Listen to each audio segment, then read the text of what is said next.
내가 오늘 명하는 모든 명령을 너희는 지켜 행하라. 그리하면 너희가 살고 번성하고 여호와께서 너희의 조상들에게 맹세하신 땅에 들어가서 그것을 차지하리라. 내 하나님 여호와께서 이 40년 동안에 내게 광야 길을 걷게 하신 것을 기억하라.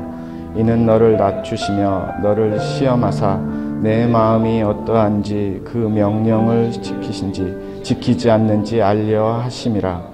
너를 낮추시며 너를 줄이게 하시며 또 너도 알지 못하며 내 조상들도 알지 못하던 만나를 내게 먹이신 것은 사람이 떡으로만 사는 것이 아니요 여호와의 입에서 나오는 모든 말씀으로 사는 줄을 내가 알게 하려 하심이니라. 이 40년 동안에 내 의복이 헤어지지 아니하였고 내 발이 부르트지 아니하였느니라. 너는 사람이 그 아들을 징계함 같이 내 하나님 여호와께서 너를 징계하는 줄 마음에 생각하고 내 하나님 여호와의 명령을 지켜 그의 길을 따라가며 그를 경외할지니라. 아멘. 얼마 전에 제가 이러한 한국 다큐 프로를 본 적이 있습니다. 러시아에서 온 젊은 여자가 한국에서 생활을 하다가 한국 남자를 만나서 결혼을 하고 자녀를 낳고 가정을 이제 꾸려가는 그러한 다큐멘터리였습니다. 제가 그걸 이렇게 보면서 10년이 돼서 한국말도 참 잘하고요. 한국 음식 요리도 참 잘하고요. 한국 문화나 삶이나 그런 적응된 부분이 너무 익숙한 부분들이 많은 거예요. 그런데 이 러시아 이 한국 남자랑 결혼한 이분이 뭐라고 고백을 하는가 하면 10년이 넘어서 말도 편하고 많은 한국 문화를 경험하고 그랬음에도 불구하고 여전히 한국이 새롭게 느껴지는 날들이 있다라는 겁니다. 이렇게 돌아보니까요, 우리가 알지 못하는, 우리가 느끼지 못하는, 우리가 느낄 수 없는, 우리가 알 수 없는 한국에서의 생활이 이 외국에서 온 이 러시아 여인에게 많은 것을 가르쳐 준다라는 겁니다. 우리는 한국 사람이기 때문에, 한국 문화이기 때문에, 한국말을 편하기 때문에, 한국 생활이 너무너무 당연하기 때문에 우리가 모르는 부분이 많은데요. 외국인이 우리나라에 와서 사는 것, 정말 많은 진짜 좌충우돌의 이야기가 10년이 지난 한국 생활 속에서도 있다는 것을 그런 다큐멘터리를 보면서 배우게 되었습니다. 사실 그런 이국 사람들의 이야기뿐이겠습니까? 저와 여러분도 동일하지 않습니까? 미국이라는 나라에 첫 발을 내디뎌서 살기 시작하면서 처음부터 완벽하게 적응이 되고 처음부터 너무 쉽게 익숙해지고 그런 부분들이 어디 있습니까? 여기에 일찍 온 아이들이라고 하면은 모르지만 하나하나씩 너무 낯설고 새롭고 그래서 미국이 이런 나라구나. 영어가 불편하면 이런 어려움이 있고 이런 고생이 있고 참 이게 답답함이 있구나. 표현하지 못하고 말하지 못하고 주장하지 못하는 아픔이 있구나. 그런 경험들 왜 없으시겠습니까?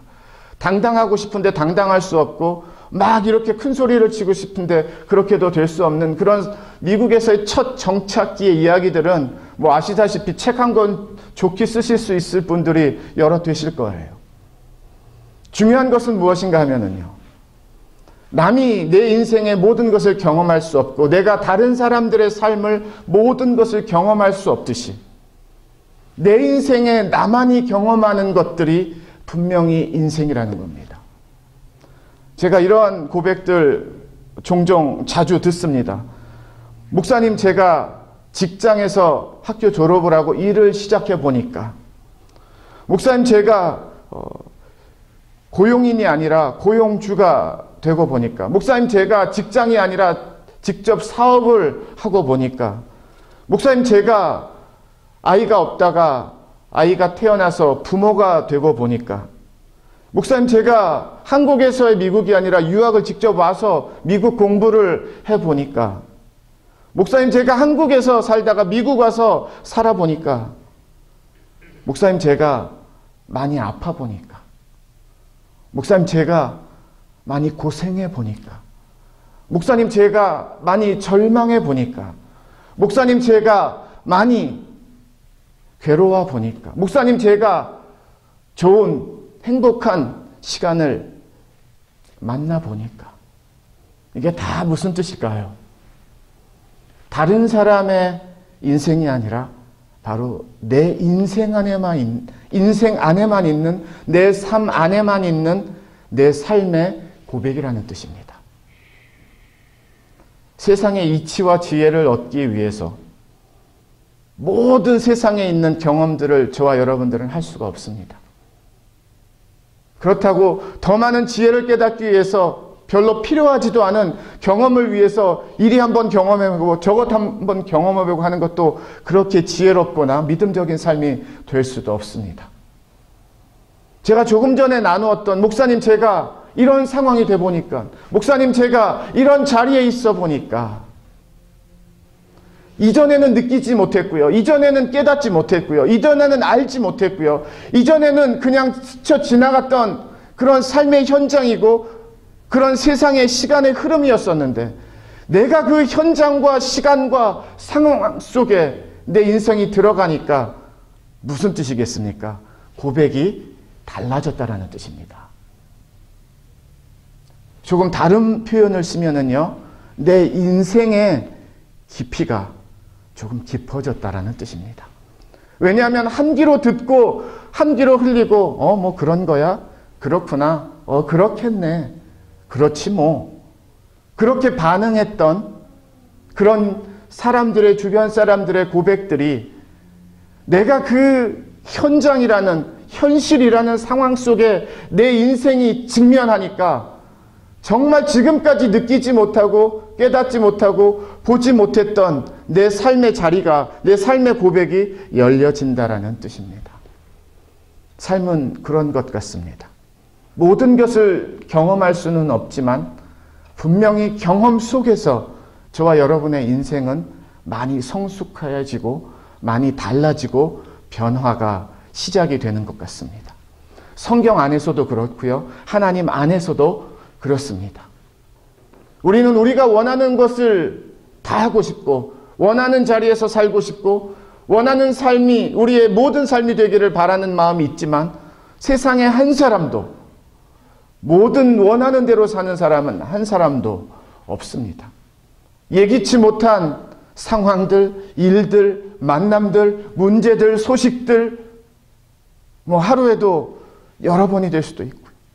가까이 들려오고 멀리서 들려오고 정말 예측할 수 없고요. 자신 있다라고 큰 소리 칠 수 없는 것이 저와 여러분의 인생의 한복판이고 현장이라는 뜻입니다. 오늘 본문 말씀은요, 가나안 땅을 이제 곧 정복하게 되는 가나안 2세대 백성들, 광야 2세대 백성들을 앞에 두고 모세가 하나님이 부르시는 이제 천국을 가기 전에 신명기 말씀에서 3번의 고별 설교를 합니다. 그러니까 모세의 마지막 설교 3편이 신명기 말씀입니다. 처음 설교하고 3번째 마지막 설교는요, 한 4장, 5장 정도밖에 되지 않는데요. 오늘 우리가 보는 이 말씀은 무려 신명기 5장에서 시작해서 거의 신명기 26장까지 갑니다. 그러니까 20장이 넘는 설교 한 편이 신명기의 가장 많은 장수와 내용을 할애하고 있다는 겁니다. 아마 요즘 시대에 저와 여러분이면 아마 이런 긴 설교 절대로 듣지 못하실 거예요. 너무 힘드실 거예요. 그 수많은 하나님의 말씀 중에, 모세의 설교 중에 오늘 우리는 8장 1절부터 6절까지 아주 짧은 말씀을 만나는 것입니다. 앞으로 무슨 일이 이어질지에 대해서도 주시는 말씀이지만, 모세의 고별 설교의 핵심은요, 지난 40년 동안의 하나님의 손길을 다시 한번 깨닫게 하는 것이었습니다. 출애굽하지 않았으면은요, 광야가 어떤 삶인지, 사막이 어떤 삶인지, 사막에서는 어떻게 살아야 되는지, 사막에서는 무엇을 먹고 사는지, 사막에 동물들은 뭐가 있는지, 물은 얼마나 없는지, 사막에 살아야만 사막을 알 수가 있습니다. 아마 지난 40년 동안에 이 광야 백성들은요, 다른 거는 모르겠습니다. 근데 사막이 어떤지는 논문 하나 쓸 정도의 그런 노하우와 삶의 방식과 사막에 대한 지식들이 충분히 있었을 거예요. 4년이 아니라 뭐 이렇게 세대를 합하면 40년 이상 사막에 대해서 그 현장에서 날마다 아침에 눈을 떠도 사막이고요, 잠을 청하는 것도 사막이고요, 그 사막 생활을 했기 때문입니다. 저 육지에 살고 뭐 해안가에 사는 사람들이 사막의 생활 전혀 몰랐을 거예요. 사막은요, 사막에 살아본 사람들이 말할 수 있다라는 겁니다. 사실 이 백성들은요, 하나님, 우리가 사막이 어떤지 한번 살아보고 생존해보고 세상 사람들에게 가르쳐 주겠습니다라고 손들고 하나님한테 선택받아서 사막 생활을 한 것은 아니었습니다. 하나님의 타이밍에, 하나님의 주권으로, 하나님의 섭리로 하나님께서 애굽에서 거의 노예로 살고 있는 하나님의 약속의 백성들을 출애굽시키시면서 사막의 삶이 시작이 되었습니다. 좀 더 정확한 표현을 쓰면은요, 그들이 원해서가 아니라 하나님이 그 사막의 삶으로 인도하셨기 때문입니다. 저와 여러분의 삶도 내가 원하는 곳을 갈 수 있고 내가 원하는 것을 먹을 수 있는 삶의 순간들이 있지만, 그러나 전혀 내가 원하지 않고 바라지 않고 생각하지 않은 곳에 내가 있고 내가 살고 내가 느껴야 되고 내가 살아남아야 되는 인생과 삶과 현장이 나를 밀어서 가게 하는 그런 삶들도 충분히 많이 있습니다. 힘들어요, 그럴 때.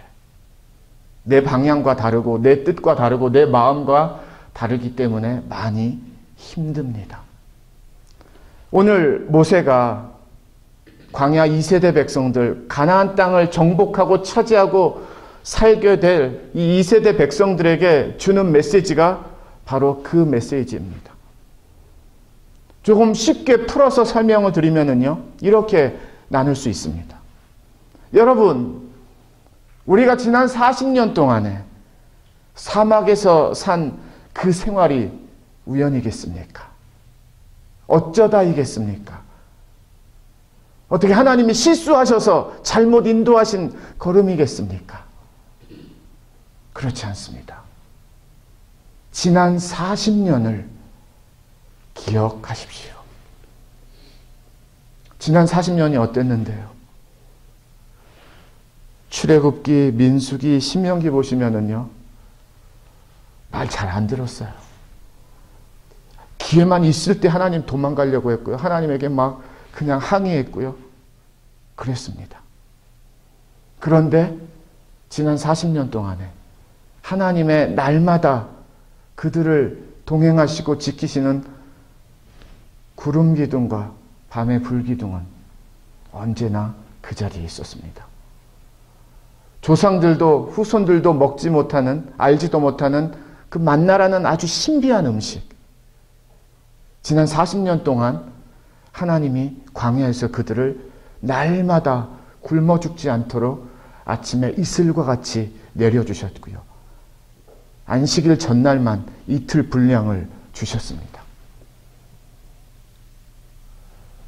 우리가 안 살아봐서 사막이 어떤 줄 모르는데요. 분명히 쉽지 않았고요. 분명히 어려웠고요. 분명히 만만치 않았을 겁니다. 그런데 모세가 고백하는 게 있어요. 근데 우리가 어떻게 40년 살았지요? 근데 우리가 진짜 어떻게 40년 동안 굶어 죽지 않았지요? 그런데 우리가 어떻게 40년 동안이나 이렇게 유지가 될 수가 있었지요? 그런데 어떻게 40년 동안이나 우리가 이렇게 지금 우리 건강한 모습으로 우리가 될 수 있었지요? 1절을 보겠습니다. 내가 오늘 명하는 모든 명령을 너희는 지켜 행하라. 그리하면 너희가 살고 번성하고 여호와께서 너희의 조상들에게 맹세하신 땅에 들어가서 그것을 차지하리라. 아주 중요한 단어가 있는데요. 너희의 조상들에게 맹세하신 땅에 들어가서, 그러면 하나님이 이 광야 2세대 백성들에게 내가 생각해 보니까 내가 좀 약속과 계획을 바꿔야 될 것 같아 라고 말씀하시는 것이 아니라, 하나님은 지금 무엇을 이루고 계시는가 하면은요, 하나님은 지금 어떤 일을 하고 계시는가 하면은요, 이 광야 2세대를 위해서 일하시지만 그 위하신다라는 게 이들 현재형이 아니라 과거에 하나님이 약속하신 것을 내가 지금 너희들 현재형으로 이루고 있다라는 말씀이라는 겁니다. 무슨 일을 하고 계신가 하면은요, 없었던 일을 새롭게 하시는 것이 아니라 약속하신 일을 이루고 계신다라는 뜻입니다. 그리고 40년이 지났어요. 물론 아브라함을 통하여서 그 시간까지 보면은요, 약 500년을 잡을 수도 있습니다.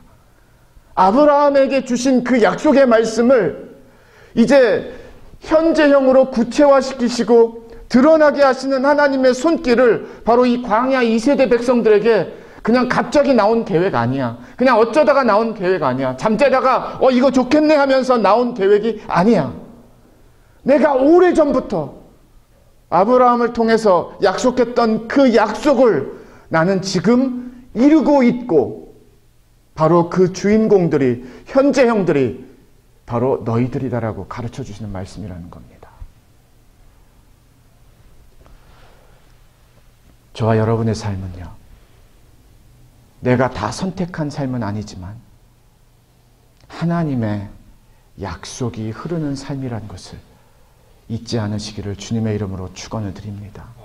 나는 오늘을 사는 것 같지만, 오늘이 전부인 것 같지만, 언제부턴가 어디에선가 하나님께서는 신실하게 하나님의 말씀과 약속과 뜻을 이루시기 위하여 오늘도 저와 여러분의 삶의 현장에서 하나님이 되어주시어서 하나님의 뜻을 이루는 현재 진행형의 하나님이심을 믿으시기를 주님의 이름으로 축원을 드립니다.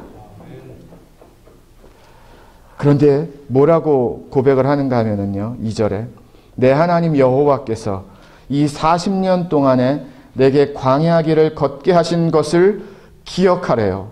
어떻게 살았는데요? 이는 너를 낮추시며 너를 시험하사 내 마음이 어떠한지 그 명령을 지키는지 지키지 않는지 알려 하심이라. 3절입니다. 너를 낮추시며 너를 줄이게 하시며 또 너도 알지 못하며 내 조상들도 알지 못하던 만나를 내게 먹이신 것은, 여기까지 보겠습니다. 하나님이 지난 40년 동안에 하나님이 함께 하신 그 손길이 있는데요, 그 함께 하신 하나님의 손길 가운데 하나님이 알고 싶은 게 있으시답니다. 군사력이 얼마나 커졌는지, 경제력이 얼마나 커졌는지, 가축들이 얼마나 많아졌는지, 얼마나 똑똑한 인재들이 많이 나왔는지, 그런 것을 하나님이 한번 뽑아서 알려다오 하시는 것이 아니라 정말 너의 그 마음 속에, 정말 너의 그 아무도 보지 못하는 너의 인생의 한복판, 가장 중요한 곳, 가장 소중한 곳, 그 마음, 정말 하나님을 인정하는지 인정하지 않는지를 하나님은 계속해서 반복해서 그들의 삶 가운데 질문하셨다라는 뜻입니다. 그리고 하나님께서 사용하시는, 잘 기억하셔야 돼요, 그 질문이 언제 나오는지 아세요? 공부하고 있을 때가 아니라는 거예요. 배 두드리면서 잘 먹고 잘 살 때가 아니었다라는 겁니다. 바로 굶주릴 때예요. 어려울 때예요. 배가 고플 때예요.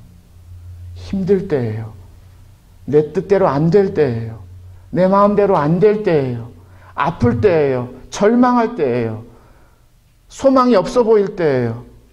답답할 때예요. 방황할 때예요.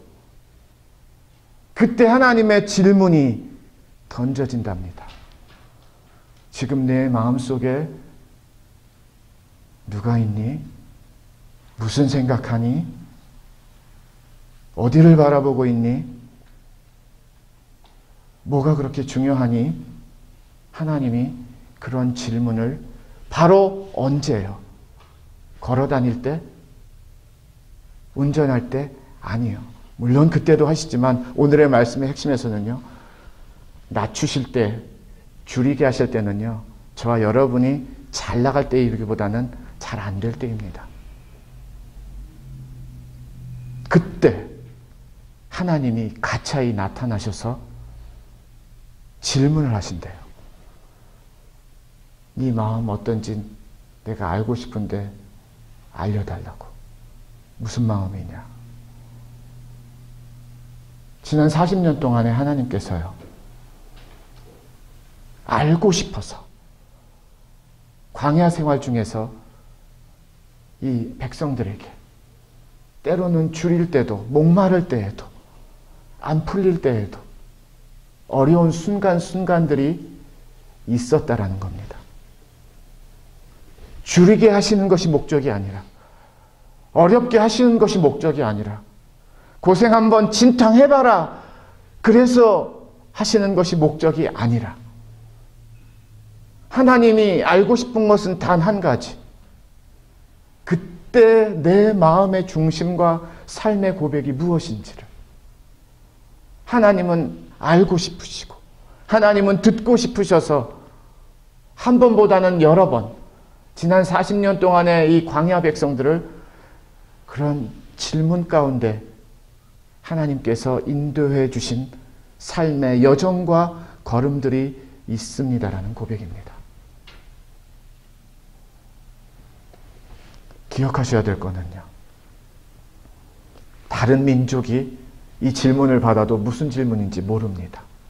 왜냐하면 사막의 어려움과 고생을 모르기 때문이에요. 사막에 물이 없다라는 것과, 사막에 목이 마르던 것과, 사막의 그 태양과 사막의 추위를 정말 모르기 때문입니다. 누구만 알 수 있을까요? 네, 사막에서 지금 살고 있는 광야 세대만이 알 수가 있습니다. 저와 여러분의 이 어려움과 아픔, 뭐 비슷한 내용이 있고 서로 힘든 부분이 있을 수 있지만, 제 것이 여러분의 것이 될 수 없고요, 여러분의 것이 제 것이 될 수는 없습니다. 누가 가장 잘 느끼는가 하면은요, 여러분 자신이 가장 잘 느껴요. 여러분의 삶의 현장에 여러분이 가장 그 아픔도 어려움도 고난도 외로움도 답답함도 화남도 다른 사람의 것이 될 수 없고요, 바로 여러분의 것일 수밖에 없습니다. 그래서 하나님이요, 바로 그 삶의 현장을 사용하신다라는 거예요. 그냥 좋을 때, 편할 때, 그냥 뭐 소위 우리가 말하는 형통이라는 삶 속에서 솔직히 여러분들 무릎 꿇으면서 가슴을 치면서 하나님께 두 손 들면서 나아가고 기도하고 매달리고, 그건 목사도 어렵습니다. 그런데 정말 남이 나를 대신해 줄 수 없는 내가 살아야 되는 그 삶의 현장, 흘려도 계속 흐르는 땀의 노고와 수고의 현장, 외로움의 현장, 홀로 싸워야 되는 현장, 인내해야 되는 현장, 빨리 낫고 싶은데 낫지 않는 현장, 빨리 되었으면 좋겠는데 시간이 길어지는 그 현장, 누구 것이에요? 여러분의 것입니다. 그때 하나님은 질문하시는 거예요. 오늘 말씀과 같이, 내가 너 속 한번 봐도 되냐? 내가 너 마음속 한번 이렇게 보면 어떨까? 왜 그런가 하면은요, 바로 그 현장에서만 느껴지고 고백할 수 있고 깨달을 수 있고 터져나오는 삶의 신음소리가 있고, 삶의 기도의 소리가 있고, 삶의 찬양의 소리가 있고, 삶의 아픈 소리가 있기 때문입니다. 하나님은 그걸 듣고 싶으신 거예요. 말씀 나눈 대로 줄이게 하시는 것이 목적이 아니라, 시험하시는 것이 목적이 아니라, 하나님은 그 마음을 알고 싶으신 거예요. 그래서 2절에서 내 마음이 어떠한지를요, 영어 NLT라는 번역이 있는데요, 이렇게 쓰고 있습니다. To prove your character. 굳이 번역을 하면은요, 그런 현장에서, 줄이고 배고픈 현장에서 너 캐릭터를 증명한 것이 무엇인지, 어떤 증명이 되는지 하나님이 알고 싶으셨다라는 거예요. 우리가 보통 그런 캐릭터 아니야. 그 사람은, 그 배우는 그런 코믹 캐릭터가 아니야. 그게 하나 이미지거든요. 삶의 모습이거든요. 그런데 하나님이 그럴 때에 그 인생의 삶의 캐릭터가 무엇인지 하나님은 증명을 하고 싶으시다라는 거예요. 보여주고 싶다라는 겁니다. 알고 싶으시다라는 거예요. 무엇을요? 그 안에 하나님이 계신지, 계시지 않은지.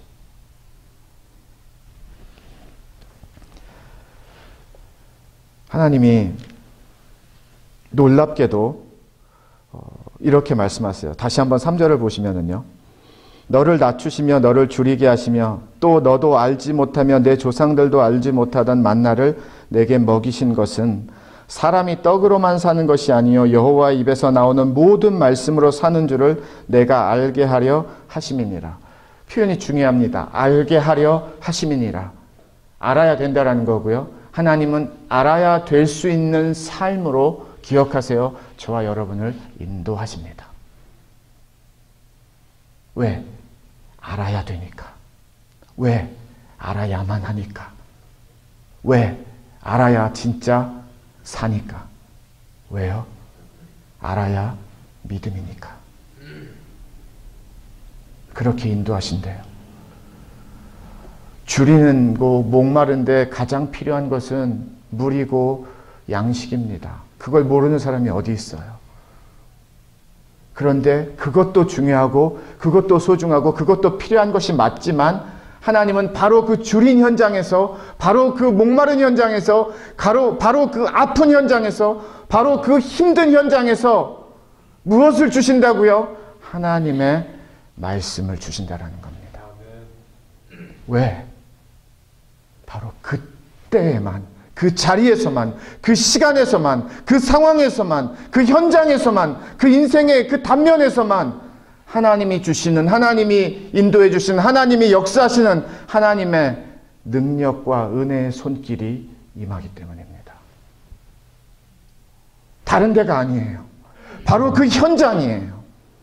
제가 몇 주 전에 저녁 시간에 저희 동네 운전을 하는데요, 제가 그렇게 감성적이지는 않는데요, 해가 지면서 노을 진 하늘 모습을 보게 되었습니다. 그게 이렇게 비춰졌어요. 그런데 너무너무 멋있는 거예요.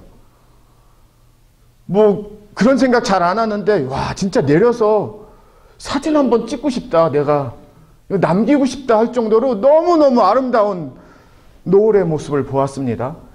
그리고서 계속 보면서 갔는데 한 1분쯤 지나니까 벌써 가리워지고요, 그 뷰가 안 나오고요, 그런 아름다운 너무 멋있는 장면이 벌써 제 시야에서 사라져 버렸습니다. 바로 순간, 찰나, 현장 안에서 이루시는 하나님의 손길이 있다라는 뜻입니다. 언제요? 건강할 때도 하나님이 만나주시지만, 아플 때 만나주신 그 하나님이 있고요, 잘 나갈 때에도 하나님이 만나주시지만 너무너무 어려울 때에도 만나주시는 하나님이 계시다라는 뜻입니다. 왜 그러신가 하면은요, 겸손한 살기 위해서요. 여기서 겸손하다라는 것은 공손합니다, 인사를 잘합니다, 인성이 밝습니다, 윤리적입니다가 아니라 하나님을 인정한다라는 뜻입니다. 하나님을 예배한다라는 뜻입니다. 하나님을 잊지 않는다라는 뜻입니다. 하나님을 섬긴다라는 뜻입니다. 하나님을 의지한다라는 뜻입니다. 지난 40년 하나님의 손길이요, 옷도 몇 벌, 몇십 벌 다 찢어지고 해지고 진짜 열악했었는데요, 신발도 이 시대같이, 우리 시대같이 좋은 가죽 신발이었겠습니까? 진짜 형편없는 신발이었을 텐데 글쎄 놀랍게도 하나님이 그대로 입은 옷 그냥 계속 입을 수 있고 그 신발 해지지 않고 계속 신을 수 있는 은혜를 베풀어 주셨다라고 오늘 말씀이 가르쳐주고 있습니다. 그리고 이 백성들에게 말씀하세요. 너희들은 가나안 땅에 들어가서 정복해야 돼. 내가 주는 말 그대로 지켜야 돼. 1절 말씀이죠. 영어 성경에는 be careful이란 그런 표현이 들어가 있어요. 그게 더 좋습니다. 조심해야 돼. 내 말 지켜야 돼. 그대로 따라가야 돼. 그런데 잊지 말아야 돼. 무기로 너희들의 힘으로 군사력으로 경제력으로 그 가나안 땅을 밟고 정복하고 이기는 것이 아니라 너희들의 옷 한번 보자. 너희들의 신발 한번 보자. 지난 40년 동안에 해졌니? 찢어졌니? 닳았니? 놀랍게도 그대로지. 계속 신을 수 있지. 계속 입을 수 있지. 누가 했을까? 누구의 손길일까? 누구의 능력일까? 누구의 은혜일까? 누가 하신 것일까? 바로 너희의 하나님, 나다. 이 고백 하나를 갖고 가나안 땅을 걸어가라는 것이 하나님의 모세의 고별 설교의 가장 중요한 핵심의 메시지 중에 하나입니다. 그래서 기억하라, remember. 무엇을 기억해요? 하나님의 그 신실하신 40년의 손길을 기억하라는 거예요. 빌립보서 4장 11절에서 13절 말씀, 우리가 너무나 잘 아는 말씀인데요. 내가 궁핍함으로 말하는 것이 아니니라. 어떠한 형편에든지 나는 자족하기를 배웠노니 나는 비천에 처할 줄도 알고 풍부에 처할 줄도 알아. 모든 일 곧 배부름과 배고픔과 풍부와 궁핍에도 처할 줄 아는 일체의 비결을 배웠노라. 사도 바울의 고백입니다. 얻었노라가 아니라 배웠노라입니다. 삶에서 배웠다라는 뜻이에요. 무엇을 배웠습니까? 비천할 때, 배고플 때, 풍부할 때, 넉넉할 때, 막막할 때, 매맞을 때에, 사역이 잘 될 때에, 안 될 때에, 사람들이 우아할 때에, 사람들이 다 도망갈 때에, 어떤 상황에서든지 자족, 만족이라는 그런 자신의 삶이 아니라 하나님 안에서 잘 되는 것이 우아하고 안 되는 것 때문에 팍 쓰러지고 그렇지 않은 믿음의 삶을 제가 배웠습니다라는 고백이에요. 중간 정도의 그런 인생이었다라고 하면은요, 높은 것도 낮은 것도 다 품을 수 있는 큰 인생이 되었고 마음이 되었다라는 겁니다. 그런 사람들이 큰 사람들이에요. 어려울 때에도 풍부할 때에도 사도 바울이 일체 비결을 배웠노라. 그 비결이 뭐예요? 노하우가 뭐예요? 서바이벌한 그런 방법이 뭐예요? 예수 그리스도의 십자가의 능력과 은혜였다라는 거예요. 그리고 난 다음에 사도 바울이 이 고백을 합니다. 내게 능력 주시는 자 안에서 내가 모든 것을 할 수 있느니라.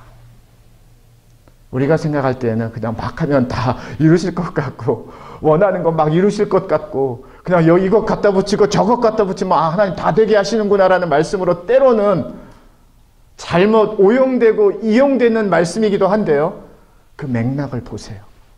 비천할 줄도 알고 풍부할 줄도 알고 배고플 줄도 알고 목마를 줄도 알고 잘 될 때도 알고 못 될 때도 알고 궁핍도 알고 거기서 살 수 있는 삶을 배웠습니다.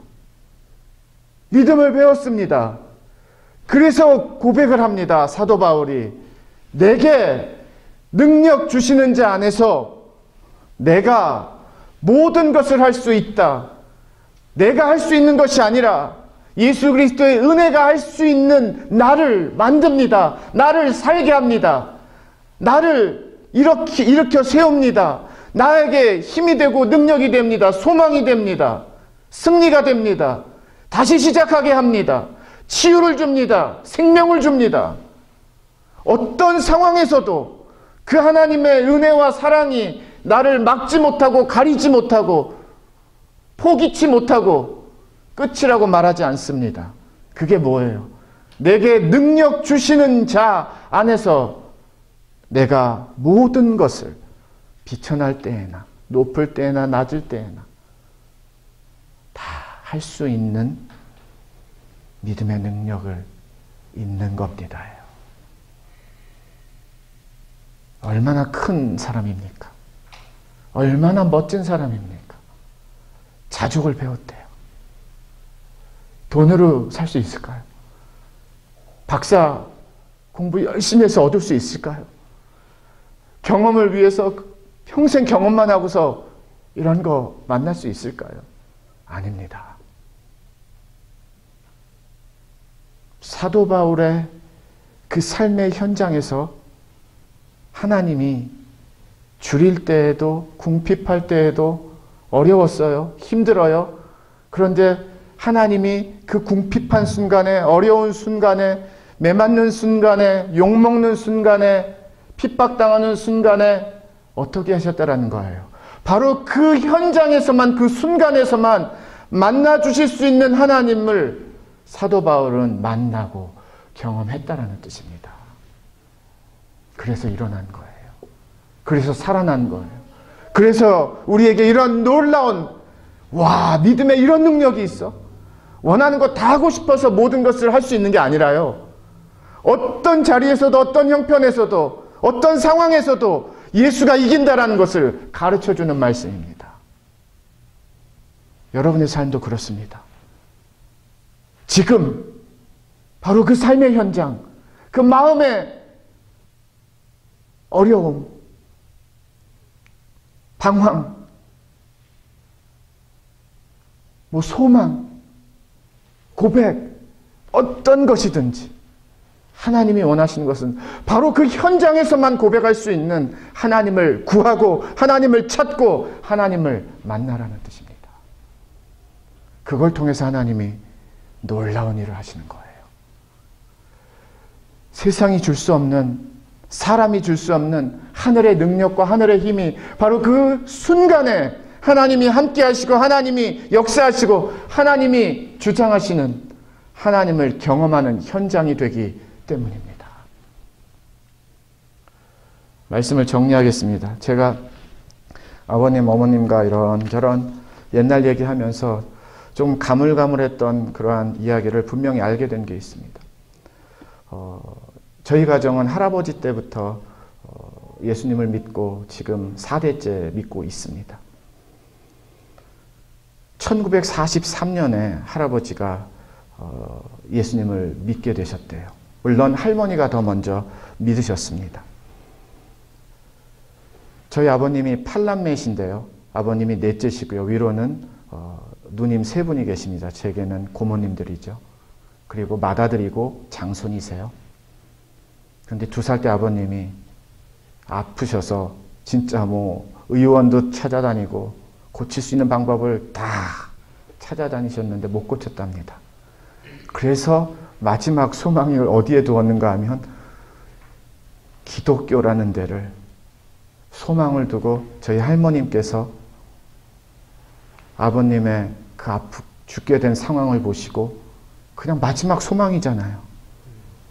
그래서 예수를 믿게 되었고 교회를 다니기 시작했고 그러면서 저희 할아버님이 믿으셨고 가족들이 다 크리스찬의 가정이 그때 세워졌다랍니다. 하나님 무엇을 사용하셨다라고요? 바로 그 상황을 사용하신 거예요. 아픔이라는 상황을. 그런데 3대, 4대 믿음으로 하나님이 그런 은총을 베풀어 주시고요. 저같이 부족한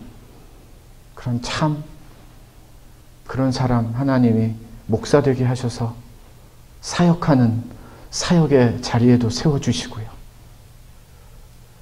하나님께서 바로 그 아픔이라는 현장에 놓치지 않고 스쳐 지나가지 않고 바로 그 현장에서, 바로 그 상황에서 저희 할아버님과 할머님을 만나주셨기 때문에, 다른 데서 만나주신 게 아니라 바로 그 현장이었습니다. 아픔이라는, 병이라는, 고치지 못한다라는, 낫지 않는다라는.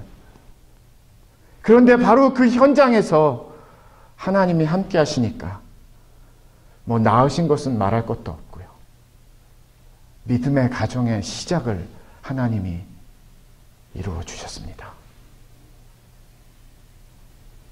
저와 여러분이 직면해야 되는 현실이라는 이름, 삶의 한복판, 만만치 않고 도망가고 싶고 외면하고 싶고 확 바꾸고 싶고 하루아침에 돌려놓고 싶은 그러한 삶의 진짜 현장들 가운데 우리의 마음을 쓸어내리게 하고 우리의 눈과 귀를 답답하게 하고 막막하게 하는 때로는 그런 삶의 그 현장. 그런데 말씀드렸잖아요. 하나님은 줄이게 하시는 게 목적이 아니라, 목마르게 하시는 게 목적이 아니라, 바로 그 현장에서 살아계신 하나님을 경험하고 만나 다시 일어나고 다시 힘을 얻고 다시 소망하고 다시 믿음으로 살 수 있는 하나님을 주시기 위해서 그 현장을 사용하신다라고. 그리고 바로 그 현장에 기다리고 계시다라고. 바로 그 자리에서 나를 부르고 계시다라고. 다른 데서 만나는 게 아니에요. 호텔에서 만나는 게 아니에요. 바로 그 삶의 한복판에서. 그럴 때에 하나님께서 오늘 돌아보시면서 모세를 통하여 말씀하시는데요. 잊지 말아라. 잊지 말아라. 기억하라. 지난 40년 동안 내가 너희들과 함께 했고, 내가 너희들을 인도했고, 내가 너희들을 지켰고, 내가 너희들을 돌봤고, 내가 너희들을 살렸다. 앞으로도 하나님은 이루실 것이에요. 저와 여러분의 삶에서도 그렇습니다. 지금의 그 상황은 지금으로 끝나는 것이 아니라 하나님은 분명히 사용하십니다. 더 크고 놀라운 하나님의 뜻을 위해서, 더 살아계신 하나님의 능력을 보여주시기 위해서 사용하시고요. 그래서 저와 여러분의 오늘의 삶을 하나님은 받으시고 그 현장 가운데 함께 하시는 하나님임을 믿습니다. 아멘. 목사님, 제가 이런 상황이 돼 보니까 그것은 제가 어느 누구도, 부모님도 형제 자매도 대신해 줄 수 없고요. 바로 여러분만이 고백할 수 있고요. 바로 그 고백의 현장이 하나님은 하나님을 경험하고 만나는 현장이 되기를 원하십니다. 현장을 보지 마시고요. 현장 가운데 내 옆에 계신 하나님을 보시고 주님을 바라시고 붙드셔서, 오늘 하나님이 모세를 통하여 광야 2세대 백성들에게 가나안을 앞두고 주신 말씀과 같이 저와 여러분의 들어가야 되는 가나안 땅을 이 말씀 기억함으로, 이 하나님의 은총의 손길을 기억함으로, 이것이 우리에게 능력이 되고 재산이 되고 자산이 되어서 오늘 내가 고백할 수 있는 하나님을 찾고 부르짖으며 나아갈 때에 하나님이 이루시는 약속과 놀라운 열매의 현장들이 앞으로 우리가 사는 삶의 현장 가운데 하나님이 이루어 주시는 줄 믿습니다. 힘들어하지 마시고요. 고백을 하세요. 그 나의 삶의 현장을 하나님께 넘기세요. 하나님의 것이 되게 하세요. 하나님이 다 받으시게 하세요. 하나님이 다 알게 하세요. 그 다음부터는 하나님에게 달려있는 것입니다. 그리고 우리 하나님은요, 그런 거 너무 잘하세요. 성경의 모든 믿음의 인물들은요, 바로 그 현장을, 그 상황을, 그 찰나를 하나님께 드리는 사람들이었습니다. 오늘 저와 여러분의 삶을 그 하나님께 드림으로 우리의 삶의 찰나도 현장도 하나님의 생생한 손길이 살아 움직이는, 증명되어지는, 그래서 하나님 내 마음 이겁니다라고 우리가 고백하는 현장이 되기를 마지막으로 주님의 이름으로 축원을 드립니다. 아멘. 기도하겠습니다.